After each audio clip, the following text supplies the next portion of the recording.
Welcome to Health Activators with lifestyle medicine doctor, GP and longevity expert Dr. Alka Patel. This show will help you to discover a hidden health hacking code that unlocks your phenomenal potential for an outstanding health span, lifespan and wealth span. The show features candid conversations with celebrities, influencers and industry icons, real life stories and cutting edge health activating advice that other doctors might not tell you. Discover why now is the time to join the strategic self-care revolution and experience the profound effects this will have on your personal and professional success. Now, here is your host, Dr. Alka Patel. Hi, hey, and hello, health activators. On today's show, I have with me Terri Trespicio, and we're talking about passion, purpose and partners. Let me tell you about Terri. Terri is an award-winning writer. She's a speaker and she's also a brand advisor. And she's a double, yes, not one, but double TEDx speaker. So her more recent TEDx talk, which is Happily Ever After, what she does in that talk is she really takes to task this idea that there's something wrong if you don't settle down for life with one person forever.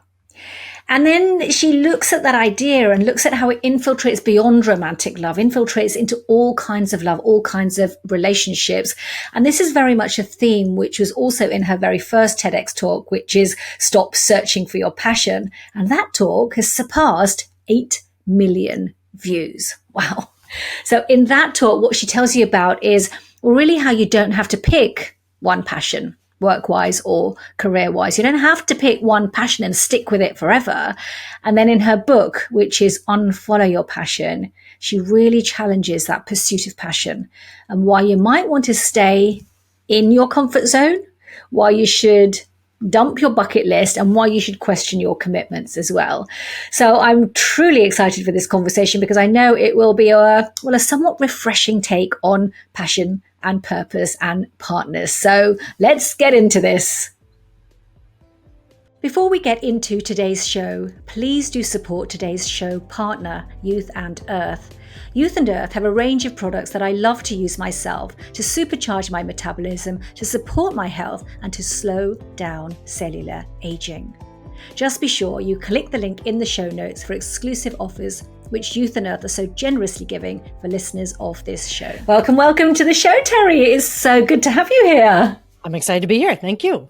Oh, amazing. Look, I'm not going to dilly-dally at all. I'm going to just get straight into this. Unfollow your passion. I mean, you are going right against the grain here, right? And you know that. I'm sure there's going to be a lot of people listening with their mouths wide open, like, what do you mean unfollow my passion?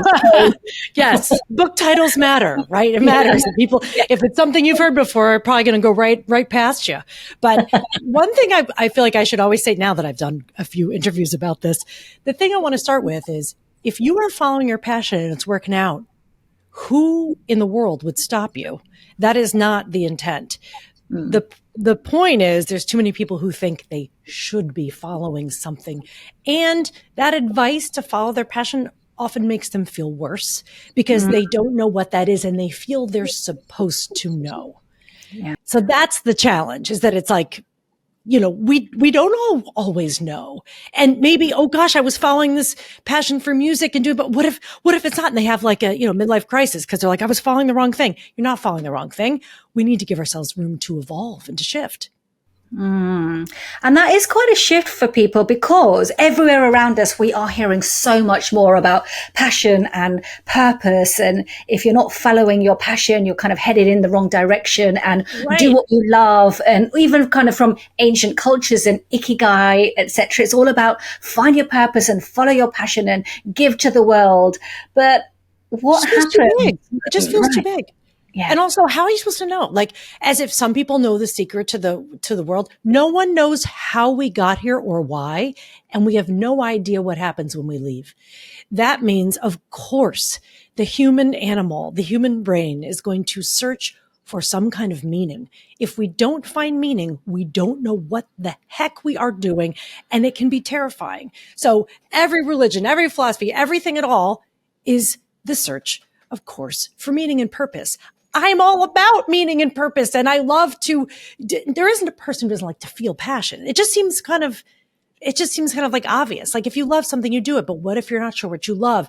It's not even that we're just not following what we love. We think we're supposed to be doing something that someone else approves of. And that's where that throws a wrench into things. Yeah, that's so interesting because I've often asked that question to people, what do you love? What is your passion? What are your values? And most of the time I am met with very blank stares because like no one asks themselves that question. And then when you're asked that question, invariably you don't know, but you feel it's something you do know. So you kind of confabulate around it and come up with something. But how true are you to yourself? Like, do you think we know ultimately, like there is a piece of discovery that needs to happen? You just never have to go. The point is to be here. And I'd say the point is to be here and love as many people as you can, but that's not what serial killers think. You know what I mean? So I can't predict what people think that they think they're here for. But when let's look at the social conditions. When someone asks you what you're passionate about, especially on a podcast, you better come up with something quick and something good that makes you look insightful and deep and thoughtful. And the pressure is to perform. When you ask me, if you were to ask me right now, I would draw a blank too, because it feels like I'm supposed to have an important answer. And so what do people say? I love helping people. Well, yeah, the only people who don't want to help people at all, probably murderers, rapists. I mean, like they're just helping themselves. Maybe they have other problems, but of course we want to help people. That's wired into us. Yeah, it's innate in us. Of course it is. But is there something more than that? Is it a chase for something that you can never really get to? It's almost as though there's this end point where like I found it. Hey, no. But, no. I think if you think that, then you may be setting yourself up for disappointment later because you think you're supposed to be done now.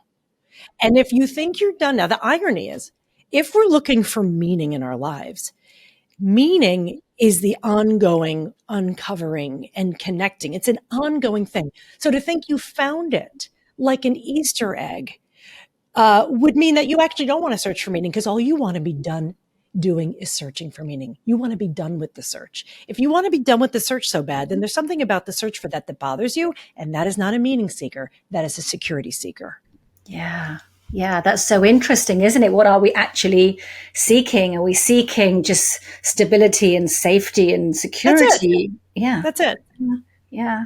Yep. So you mentioned the word love just a couple of sentences ago, and this idea of passion also kind of infiltrates into love from a relation aspect. And I know you've talked about this on TEDx talks as well. So it feels like this idea of passion and one partner comes from a good place. But do you think that's the very thing that becomes the very conflict that we face? Yeah. I mean, what I'm saying is pretty countercultural though, right? Most people think you have to find the one thing you're meant to do and find the one person you're meant to be with. Meant to is very tricky and it will play all kinds of tricks on you because maybe you think what you're meant to do is really what your parents wanted you to do. And you're doing it for another reason, or you're doing it because people expect you to get married or expect you to be a doctor or expect to do all kinds of things. Yeah. So of course we want to feel love. We feel at our best when we're in the flow and connecting, when someone wants something that we have and we have something of value to contribute. Of course we want that. I want that. Mm-hmm. But why do we think it has to end up in one person or one thing? That TED Talk you're referring to is the TED Talk that has not had 1 million views yet. And I think it's just as important and related to the Stop Searching for Your Passion, which has 8 million views. It's the same thing. The search for the one. If you like doing that, great. But the search for the one is what creates this kind of torment, self-torment, that I'm supposed to find the one. There's many people you could love, and maybe you don't want to be married, right? Not everyone does, but you're supposed to. And maybe you're not meant to be a musician for your whole life. Maybe you'll do music for a while and then you go back to school for psychology and do something totally different. We're living a long time. As my mother always says, life is long if you're lucky. So who are you proving something to that you can stick with one thing forever? Are you afraid of looking like a failure that you gave up? I mean, in terms of, as you're saying, about relationships and romantic partnering, the ideal in our society is that you don't survive a love relationship. You die in it. Someone has to die in order for it to be successful. Because if we both live... Just explain that in a little bit more detail. Someone has to die in the relationship in order for it to be a successful relationship by societal standards. Because if you both survive the relationship, you've parted ways. Oh, poor thing. Why couldn't you get it to work out? Yeah. What was wrong? Are you too picky? Why couldn't you learn to live with it? Well, why is the ultimate? Maybe a relationship ran its course. But in our culture, one of you has to die. If you die and your partner is still alive, oh, it was a successful, happily married for 20 years, 40 years, 80 years, whatever.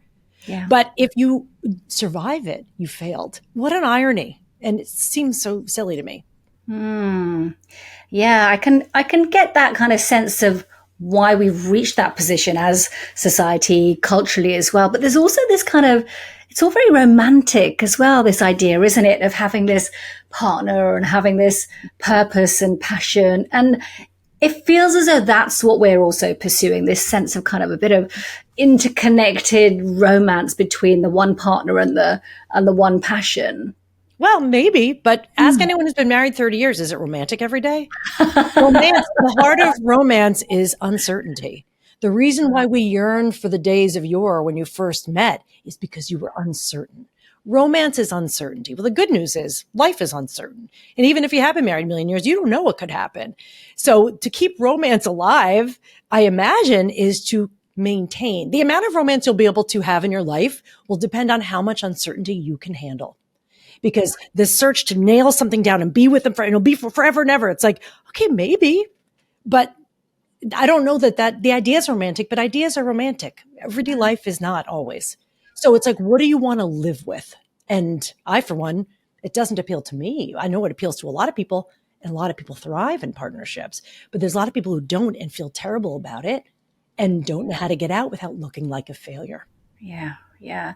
And also uncertainty can feel painful. That, you know, it's a trigger to being uncomfortable. And there is this whole notion, isn't there, of let's get out of your comfort zone. The only way to live and grow and evolve is to get uncomfortable, do the uncomfortable things. Yet uncertainty itself is uncomfortable. And I know you've kind of disagreed quite vehemently about the kind of get out of your comfort zone mantra. So tell me a little bit about that. Well, the whole point of my counter take, which is this pressure to make getting out of the comfort zone the goal, is to me the problem.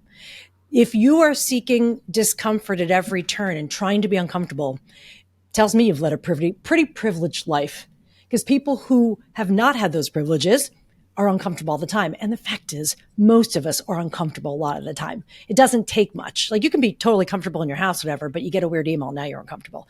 Our natural state is uncertainty and discomfort. So the goal is actually to seek comfort.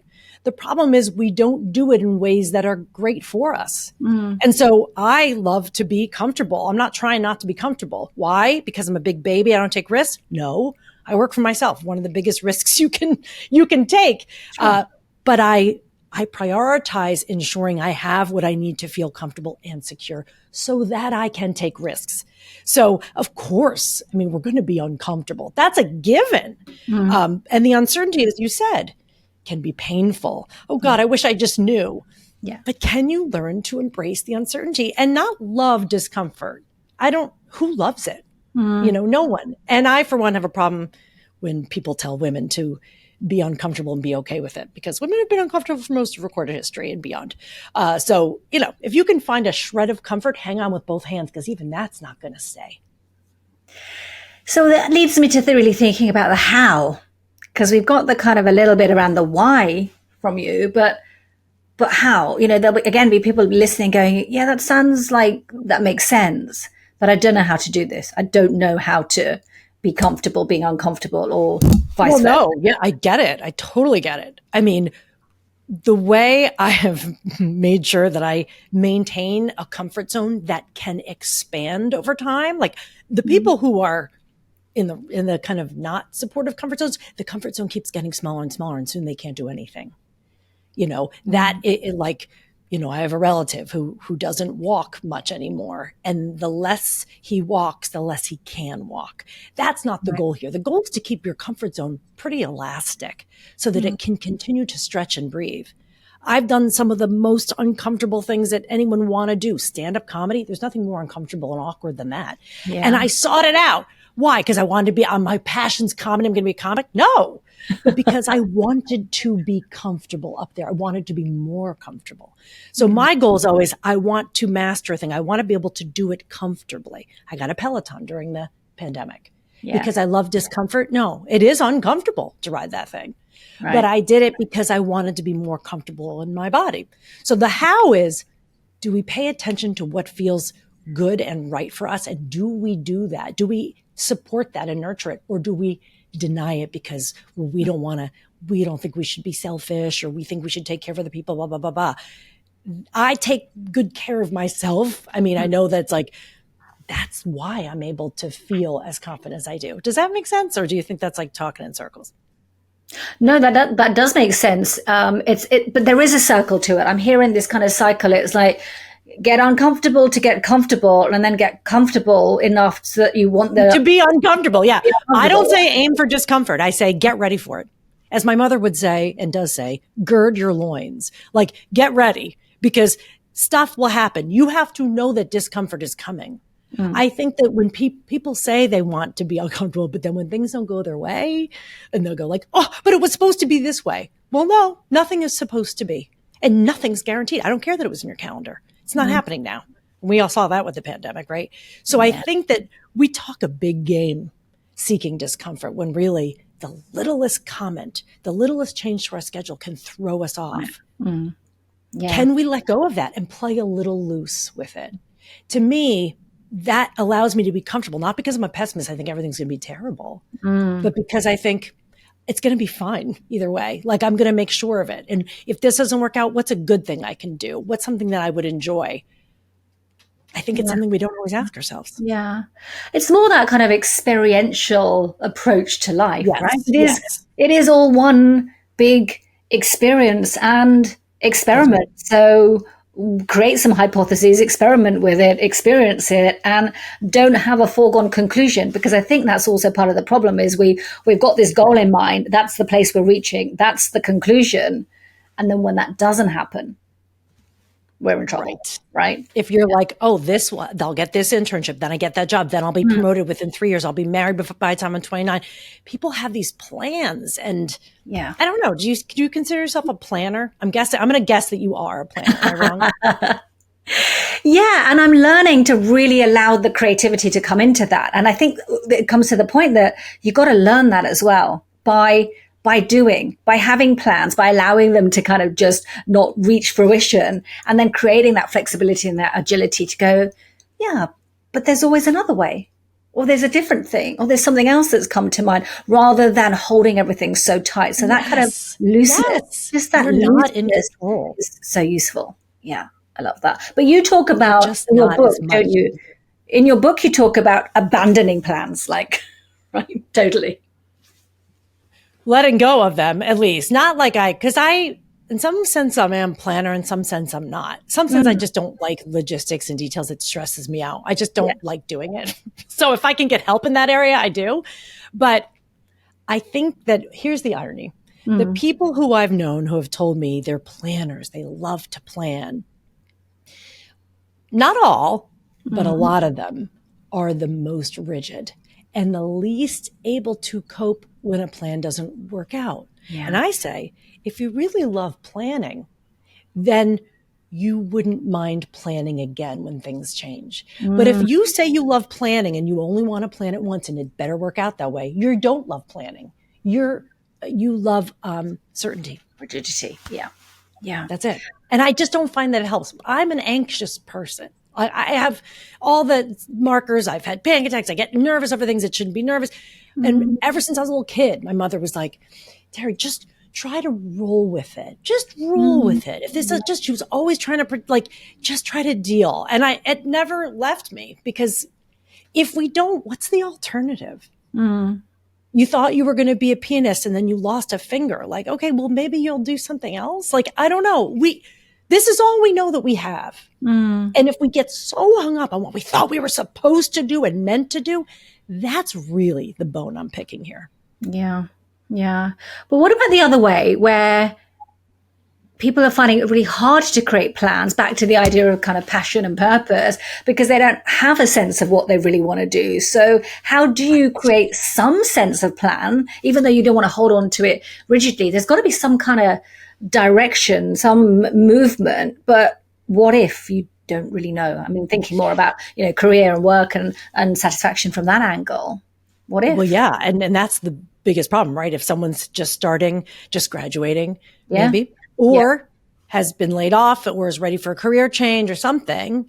And then they say, but I don't know what I want to do. And there's a fear with that. And everyone's in a kind of transition, right? Even I don't plan on doing anything dramatically different with my life. But at the same time, I still have to ask myself, well, what is the goal? What's the next thing? I think, what if we took away this idea of a goal? Like, let's just say, publish a book. I had a book come out. My first book ever. And that was a goal. And man, was I proud to have achieved that. It was a lifelong thing. And I hit the goal. There's many phases. You write the thing, you sell the thing, you rewrite the thing, and then you publish the thing, and then you promote the thing. And I was like, okay, I did it. Yeah. Yeah. Now what? Now what? Now my life's all complete and I can roll over and die? No, the book I'm very proud of it, but I'm not going to oh, that's it now. So what if, here's what I ask people to do is to think, well, what is it that you want to feel like every day? My sister asked me this the other day. She goes, I don't really understand what it is that you want. I said, I don't really know if I know either. She goes, well, what does it feel like? And I was like, that is what I ask other people. Yeah. What would you want to feel like? Do you want to feel like you have so much more time, or do you want to feel more busy? Do you wish you had more friends and more dinners, or you wish you were home alone more? If we picture the life that we want to feel like we're in, that can be a goal, because otherwise, as you're saying, you hit a goal, you have a moment of hitting a goal and then you're past the goal. The striving is what's fun. Is it the right goal? Yeah. Like a friend of mine who did a lot of consulting, she said she was excited about it because she was like, oh my God, I can get paid to help people do the thing I'm good at. And then after a year or two, she goes, I would wake up and look at my schedule and it was packed with people. She goes, that's success. I did it, but I don't want to do it. And she said, I just got a headache every time I looked at it. So she decided no longer to take clients. She had to find another way. But she was like, I'm just not going to do it anymore. And now she wakes up, she likes to look at a blank calendar. That's her dream. Yeah. But that's not a goal. No. That's how she wants to live. But she wouldn't have known that if she hadn't done the opposite of what she realized she wanted. And I think that's sometimes what we end up doing. It's just getting to know yourself, right? You sometimes have to go down that wrong path and go, hello, I'm taking a U-turn because I thought this was going not great. This isn't it. And I think it's that U-turn that people are very, very afraid of taking, right? Yeah. Yeah. I mean, could you have known 20 years ago you were going to do a podcast? Like, we didn't even know from podcasts. Like, we didn't know. I didn't even use the word content. That wasn't a word that got thrown around. Our lives have changed, and the tools and toys we use to share our insights and our expertise and to grow our expertise have changed. Yeah. They're all going to grow and change. So it's hard. The goals are moving targets. Right? Like, okay, you're going to come up with another goal. Are you happy about that? Or are you like, oh, my goal is I'm going to run a marathon. And every day you're out there running, you're like, I hate this. Why are you doing it? So you can say you did it? That's not good enough. You're talking to a marathon runner, Terri. You like doing it? I ran just a few months ago. I ran the London Marathon, and You must love it. I loved running during the marathon. Like, that was just, the most incredible experience for me. But did I like the training? And have I loved running as much since?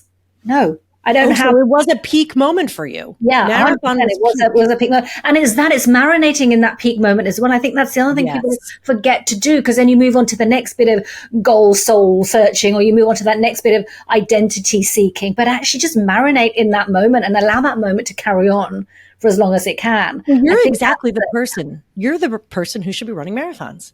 I'm talking about the people who do it and they go to do it and it's horrible and they broke themselves doing it or they didn't like it. You found the marathon running to be a peak experience. That's why you do it. I was like, take public speaking for me, because I'm not running a marathon ever anytime soon. But public speaking, how long are you on stage for? Maybe 45 minutes? Yeah. 20 minutes? Yeah. For that TED Talk, it was 10 minutes. That's a peak moment. You prepare for it. You try to get the gig. You get the gig. And then when you're up there, it's not very long. But when I'm up there, I feel like you're running the marathon. It feels so good. So Yeah. the goal isn't to just do this many talks or something. It's, I want to get to do that more. And so I have to keep trying to do it more. Oh, I'm so with you on that. And I hope this is resonating for people listening, because it is, again, like I do a lot of professional speaking, public speaking as well. And in that moment, there is this feeling, back to your point about feeling, this feeling that this is where I'm meant to be. Yes. But you found it by doing it. Yes. I didn't grow up and be like, when I grow up, I'm going to be a public speaker. And I didn't know. But since you let yourself do it, you go, oh, it's discovery. Yeah. The discovery is what makes life exciting. Not, I planned it, I knew it, and then I did it. It was exactly as I planned. That sounds very unromantic to me. Yeah. I like being surprised by it. Like, oh my God, this is amazing. Or I'm never doing this again. I learned something. There's something around curiosity there. That's the word that's coming up for me. My favorite. Yeah. Go on, give us some insight into that. Curiosity is underrated, under enjoyed. We think, well, if I'm going to do something, we even tell ourselves, like, I'm going to change the world. I'm going to do good for people. Big mission, big purpose. Curiosity is very quiet. Curiosity starts small. It's a tiny voice. It's a wondering. It's a question. It starts before anyone knows it's there, but it's like a little rivulet of water that rips into a huge river.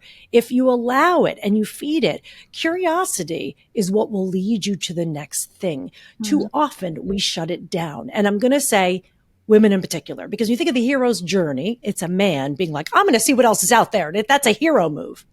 But when you're a woman, curiosity will get you in trouble. They don't want it, through all of time that anyone can have written down on paper. They don't want women getting curious and trying. They just be calm and be quiet and stop causing trouble. But today, curiosity is a powerful tool for discovering what you're passionate about. Yes. For igniting excitement and making intellectual discoveries for yourself, about yourself and about the world. I don't think we follow that enough. We squelch that flame. When really curiosity and anger, I would say, are what start revolutions. What if? Yeah, exactly. That's simple 2 words. What if? But you know what? I also think it's not our fault. The world is noisy. It's so noisy. All that noise is what shuts us down. It stops. It's like that big block to even allowing your curiosity to go beyond the what if phrase, because you just can't. There's too much to do that is now, and that has to come first before you even allow yourself that kind of self-exploration. Nailed it. Yeah, for sure. And you know what I had to do, this was a year ago actually, is I kind of felt I needed some stillness and silence because I couldn't hear any of that. I lost sight of passion and belonging and me. And I didn't even, your own sense of identity. So I took myself off for 7 days into silence, like nothing, no word. I did. Where did you go? I mean, I went off I had this sense that I just needed to be near a mountain. So I went off to Andalusia in Spain, and I didn't say anything. As a speaker, I didn't speak. No words came out of my mouth for 7 whole days. And then I could hear. Then I could hear. And look, I'm not saying to people, listen, you've got to go sit under a mountain for 7 days. No, but you know what? Have you tried 7 minutes, or have you even tried 7 seconds? We're afraid of that void, for one. Yes. And also it's so easy to avoid because the world is engineered to steal our attention. And there's not a moment that you're grab. That's just the way it's set up. It's not evil. It's just the world is trying to interrupt you and distract you at every turn to help you, maybe. But really, the best source of insight is exactly what you said, which is being totally quiet. In fact, someone who I think you should talk to on this show is a guy named Dr. Mark Hawkins, who writes a lot about the power of boredom. And I read his book when I was writing my own and devoted a whole chapter to it. I was like, I'm obsessed with this guy. He talks about the effects of what we would say like boredom or the vanishing of meaning.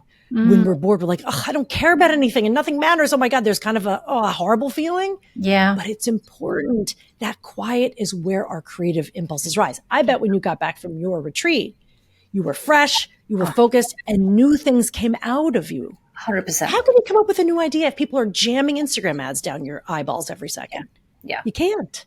Exactly. You don't know what you think because it's a constant demand, as you say, on your attention according to someone else's agenda, not yours. Oh, absolutely. Think of your attention as money. You're given 10 coins at the beginning of the day. You're only going to really have 10 good coins. And every time you stop to pay attention to something else, you're spending it. Where are you spending your attention literally? Because you don't have infinite amounts in the day or in your life. And without that focused attention, you don't create or find meaning. So what an irony. If we're out trying to take in so much thinking that the world will tell us what to do, we have now spent all of our coins and we have nothing to show for it. Wow, I love that. I love the idea of you're given a finite number of coins and what are you doing with that in terms of your attention? I think that's such a visual and wonderful analogy to carry with you because we do just give it away, let it drop. Well, I've gotten very stingy with mine, honestly. And it's not even something I'm proud of because I miss things like, I guess, important memes that are going around or like celebrity news. I miss a lot of it because I say, crap, I only have this many coins. And so I'm like, I want to spend it on this. What will give me the biggest bang for my buck for my attention today? Yeah. And of course, if you have children, you're going to spend a lot of it, I guess, of course, but you still get to choose. So every time you go to do something, maybe you want to go look at Instagram for a while. I don't have a problem with that, but know that you're now, it's like breaking $100 bill. Yeah. When you have $100 bill, you have $100. Once you've broken it, now it's a 1, some change, a 5, it will disappear on you. Yeah. So I try to keep them whole. I try not to break the bill. And it's the intention, right? Whatever you do, you have a choice. And if you do it with intention, whether it's, scrolling on Instagram or binge watching Netflix or having that piece of cake, everything is choice. And there's nothing really that's not allowed so long as it's done with a little bit of just that pause behind it to go, I'm doing this on purpose. There's something that serves me from doing this. And it's that I don't think we give ourselves that tiny milli microsecond of pause to recognize that, right? No, we really don't. Yeah. We sometimes think we owe this attention to other people too. We owe it or we're in a debt of it or something. But, oh gosh, this is your life. This is all we have. So this is it. We're not going to have more time later. Logistically, that doesn't even make sense, right? We have less time later. And that book, that kind of changed my whole perspective, gave me strength around it, was Oliver Burkeman's book, 4,000 Weeks, Time Management for Mortals. And basically he's like, you want a productivity check? You're not going to live forever. This is it. You're going to do, because we get very optimistic, he says. We go, I'll do that. No, I can take that on. I can do. If we really understood that we're limited in time and attention, we'd realize you can't put 10 pounds of stuff in a 5-pound bag. And all you have is a 5-pound bag. So being realistic about that makes you really intentional and makes your time really quality. Yeah. Yeah. And you talk about, Terri, you also talk about baggage and luggage in your book, in your work as well. So just give us a little bit more into that. What's the comparison between baggage, luggage? What's the difference? Yeah, I've always had a problem with the word baggage because it always felt really rude. Like when people would be like, oh, that person, I can't date them because, they were married once and they have a lot of baggage. Or I can't do this because I have too much baggage. Right. I don't like baggage, the idea of it, because it feels like things that happened that might not have been in my control that are now foisted upon me. And now I have to carry and drag it through life. And so there's stuff I can't do.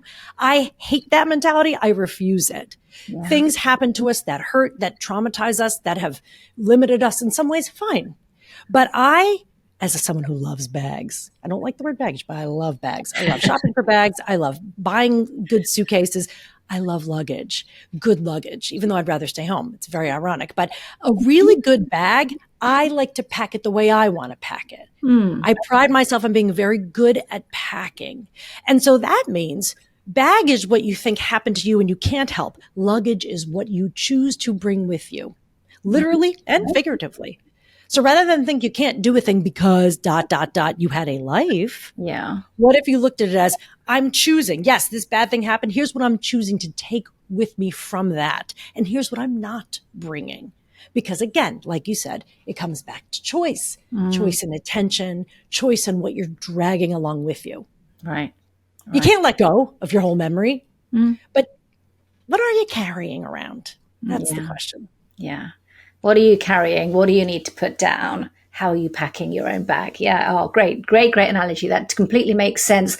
And I guess maybe to just kind of wrap up a bit, we've alluded to a few kind of myths and principles that most people kind of find themselves automatically following. And I know you've got some programs around this that kind of do a bit of myth busting. So tell us about that. If people do want to kind of dive into this a bit more deeper, what do you offer? What do you do? What's your approach? Well, if you don't agree with me, you won't like any of these things. But the book is Unfollow Your Passion, and that's wherever books are sold. But the thing that I want to invite people to check out is a brand new free mini program that I created to give you the kind of the permission to break with some of these myths, because, and I named 5 of them. It's called the Passion Trap, 5 half-truths that are keeping you from living a whole life. And what they are is the idea of passion, approval or authority, that other people bless your choices, motivation, talent, confidence. We think we need all of those things, all of them, in order to do anything. And I think that we don't need any of them. And it sounds counterintuitive, and in a lot of ways it is.